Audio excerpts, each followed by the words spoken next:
Portland, Oregon is a weird place. The unofficial city motto here is Keep Portland Weird. We've got zombie cowboy crop circles, a world-famous donut shop that prides itself on a donut covered in Fruit Loops, and a guy who wears a Darth Vader mask and a kilt while playing bagpipes on a unicycle. Yeah, weird. But occasionally Portland's weirdness helps develop something cool that the rest of the world can really appreciate. And that's where this guy comes in. My name's Ezra Semino Hurt. I'm co-founder and current head dude in charge at Case of Bass. On a cold day when work as a contractor had slowed way down, Ezra got inspired.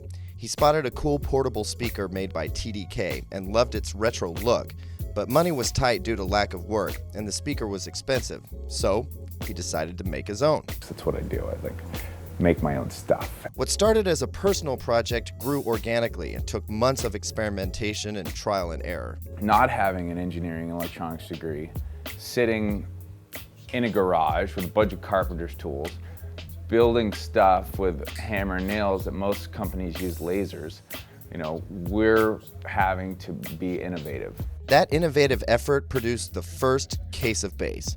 It was an instant hit with his friends and family, who encouraged him to make more. What was once just a personal project was starting to take shape as a full-on business. And from there, the experimentation ramped up too. And we, probably wasted $100 at the Goodwill buying crappy suitcases that no one would ever use. And I'd have $50 to my name and need food, but I would buy a suitcase.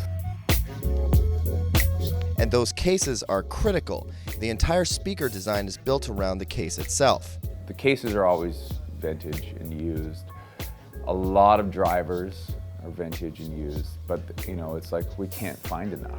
The visual element almost comes first. That process of laying stuff out, cut those holes, mount the speakers, and step back and look at it and just be like, that looks so cool. Designing aesthetically with what's available and then tuning that to sound as good as possible. And it's true, that kind of design approach is something that trained engineers would balk at.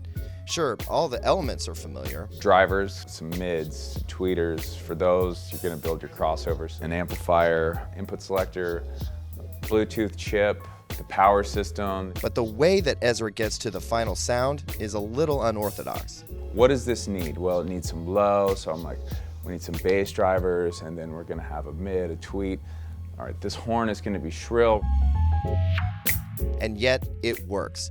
Case of Bass portable speaker systems sound really good, despite being designed around a visual element first. And that's resulted in some pretty rapid growth for the young company. Last year when it was really, really busy, so it would go, my phone would just go off around the clock because it was like, we've got a good write-up in UK's Daily Mail, so it was like, 8 hours difference. People are waking up like, oh, this is cool, let's find out.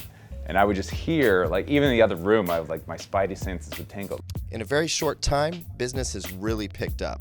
I want everything to continue to improve. If we're not improving, then we're not doing our job. And all of this because a man wanted a boombox that he could afford. So instead, we took garbage and we made it something better.